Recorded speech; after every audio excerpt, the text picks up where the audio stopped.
country is, if you don't get a job, your hands are busy. You've picked up a skill. You can make shoes. You can do this, tie and dye.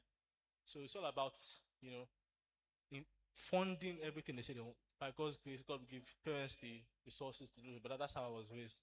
So that's what has brought me to this far. Thank you. Um, Thank you very much. I just wanted to ask about talent management. So sometimes when maybe Christian bodies or associations, and then they say, oh, you get an invite, come and talk. And then you find out that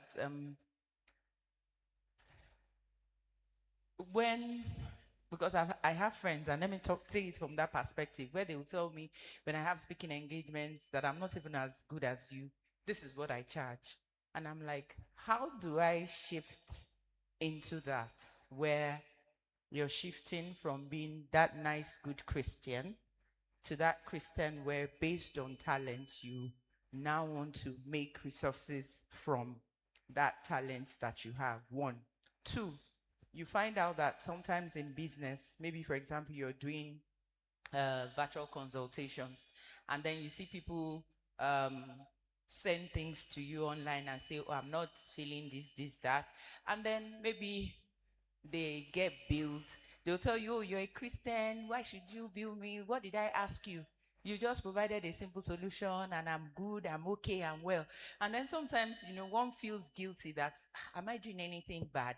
And I have a friend who will tell me that, Dr. Shumefu, that's you. But for me, I've been able to streamline. And for me, it's been a tough thing trying to do that talent management and bringing it to resources. Thank you. Okay, so for talent management, I remember when the Lord, so I was born left-handed, changed my right hand. Not by my parents, but changed my right hand. So I was a stammerer. Very bad. Very bad. Today, by God's grace, I speak on various platforms globally. You see, when the Lord told me that I have to learn out this thing, there was I call it the programming that happened in my life. So I sat down with some men of God, the videos, the sermons, some public speakers, global public speakers, learning how to gesticulate. Why I had to turn it down was because I'm coming to preach at Anglican. That's not how I normally would deliver. But you must read the rules, their norms, their cultures, and things like that. But when it comes to talent management, for me, and it's one of the consecrations I have with the Lord, and I'll tell you this, I do not charge to speak at any church ever. Not 1 cent. Lord said this to me, never do so. And so ever. Never done it in my life. And I'll never do it. Some people is different. The church I went to preach at this morning, they asked me for my invoice. I said I don't charge to speak at churches. No. So that means others who have been coming have been charging. So that's a difference. I'm not saying it's wrong, but my own consecration with God is like that. And every gift I have that I use in church, I would never charge for it. I have never for one day charged a penny to play the piano for church. Never one day. And I played for over 10 years for MFM. Never once did I collect money. Never once. Some are different. Right? So it depends on what you and God have agreed to. Okay? And then when it comes to people saying you are a Christian, you are charging too much for this and that. For example, to work with my firm, consulting wise, we are very, very expensive for a reason. Because we are playing in a particular niche. And that already would segment people that come to us. So they know if you are coming to meet me, you're going to pay and you're going to receive value for your money. So don't let anybody guilt trip you. We spend millions of nairas going to the best universities, acquiring education, traveling the world, learning new culture, to be able to deliver from different norms, to learn from developed societies, to be able to tell you how to build what you are building. And then you expect me not to charge you what I'm due. That's not going to happen. But oftentimes, because we are Christians, they tend to say, you are a Christian, why are you money driven. No, you have employees to pay. One of the reasons why, if you're trying to reach out to me on my team, you cannot reach me directly. Is a reason. You first reach my PA, so that you know that there's somebody I'm paying as well. Because resources are needed for everything. Nothing is free in life except salvation. And even that was paid with a price. The blood of Jesus was shed. So you must know, and then to also know where you are at. It's good to benchmark against industry standards. Okay, for speaking fee, for example, if you want to say an invoice, you should know where you are in the industry, and that will be told by the kind of events you are invited for, anyways, to speak at. And so you have colleagues. How much do you charge? Okay, you charge this.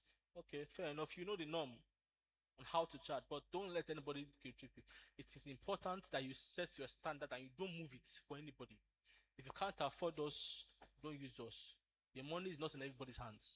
Those who want and see the value you offer, they will come to you always, always. But once you compromise for one person, it becomes a trend.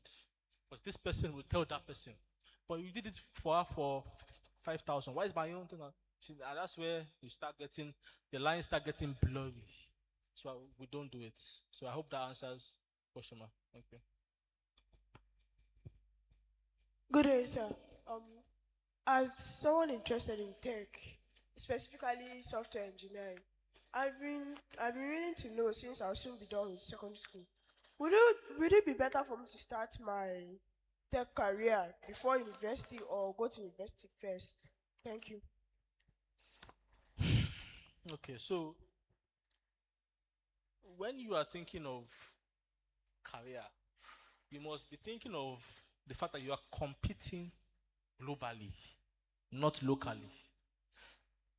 I don't know how old you are, but you know, my friends who finished with me from Covenant University, the best graduating student in Covenant, my very good friend, when he went to Cambridge University in London and he met these Chinese guys, he met this, he said, we've not started anything. See, we've not been playing for the past 5 years in Covenant. We've not started. These guys are gone. And the world does not care that you don't have light 24/7 in your country. The global standard is the global standard. These are the people you are, the Russians, the Chinese, the Americans. So I will start as soon as you can. Don't wait to university. University, oftentimes, I encourage it. Please go to university, but then it's not. You're not just going for education alone. You meet network, you meet people, you have classmates here and there. But start as soon as you can, because the standard is global. Forget that you're in Nigeria. Leave that aside. Nobody cares. When you're applying for jobs at Meta, at Apple, they're judging on the global standard. They don't care if your country is third world. They don't care if the price of rice is not stable in Nigeria. They don't care about that. So start as soon as you can, and God will help you. Sorry, I don't know if anybody else is asking questions. But I have one or two questions. Let's start from where you just stopped. Must I be globally recognized to succeed in what God has given me? No. Right. For example, there are a lot of patriarchs in the faith which you've never heard of. Right. So what we're saying global for her is the standard of excellence she should push for. There are a lot of excellent people who you will never know. That doesn't mean they're not fulfilling God's purpose for their life. If you go to the north, the Christianity, there's a lot of patriarchs in the faith that have been toiling for 60 years in the faith. You don't know them. It doesn't mean heaven does not recognize them. It doesn't mean they're not achieving their own destiny in life. Not everybody will be famous. Some will be. But what we're saying is the competence of your hands should be global standard instead of the excellence level. Because our God is excellent. We too must be excellent in what we do. Thank you very much. The second question is, am I lazy if I just hand over my investment into a company like yours and say, look, invest this for me as a portfolio? Am I being lazy you are being very smart, because if you check, not everybody can understand financial jargons, should we say. Some people, it comes naturally to them. As I said, there are 7 types of intelligence. Some people, even though they invest with companies, they understand what you are doing. They just don't have the time to do it. So they say, so they pay you your fee as an advisor or as a wealth manager to do it. But they want to be looped in what they're doing. We have particular clients which we cannot make purchases for unless they approve, because they know what's going to. So they ask, why should we do this? You must then defend what they're paying you. For some people, we have some clients who they don't care. They trust you. Do what you need to do. It depends, or you are wiser than those who are just doing it out of, they're just trying things they don't understand. So what you don't understand, sometimes you should pay for. You can pay for advice, you can pay for things, but if you know that it will be better managed by another person, then employ.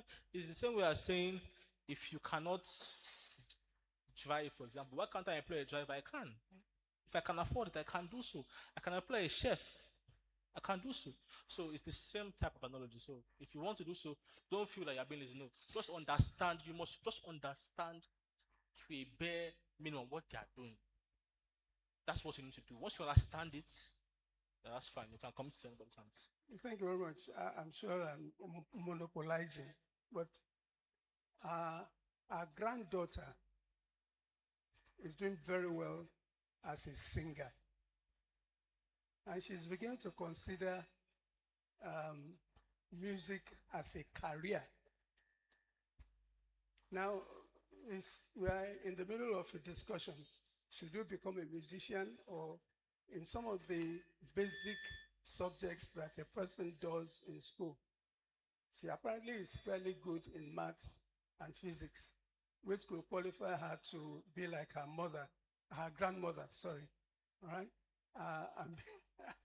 And be an architect or something.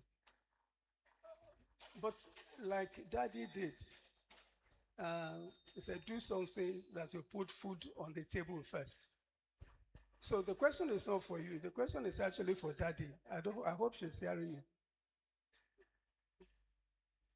We want him to, it would be nice if he can tell us why he took that attitude at that point in time and said, don't do what you enjoy, what you just enjoy, but do something that will put food on the table. Daddy, is it possible?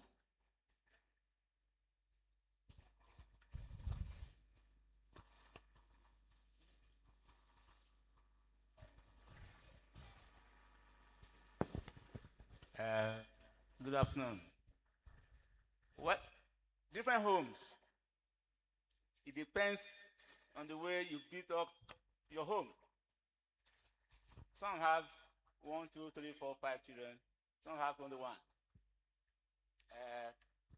This is my jewel.